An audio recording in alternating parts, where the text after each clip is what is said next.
For today's video mga kaisla, ay magtatanim kami ng sweet corn. Tinulungan kami ni Jay kasi wala siyang pasok sa school ngayong araw.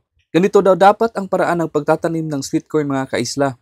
Tigi-isang binhi, kada isang hakbang lang ang ilalagay kasi para malusog ang tubo ng mais. At dapat hindi masyadong maraming lupa ang itatakip kasi ang sabi ni Jay, kapag malalim, hindi tumurok. Hindi tumurok. Paki-comment na lang kami sa baba mga kaisla kung tama ba ang aming paraan sa pagtatanim ng sweet corn.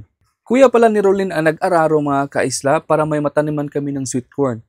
At kalabaw ang kanyang ginamit kasi mabilis itong maglakad. At maya-maya pa ay pinagpahinga muna namin ang kalabaw mga kaisla dahil hinihingal na sa init ng araw. At tinulungan muna kami ng kuya ni Rolin sa pagtatanim para maubos agad ang tudling at para hindi maabutan sa pagkatuyo ang lupa. Magre-refill muna tayo ng binhi dahil konti na lang ating dala. Ito pala ang itsura ng binhi ng sweet corn mga kaisla. Kulay pink at kulubot. Nagtataka kami sa itsura nito dahil first time namin makakita ng binhi ng sweet corn.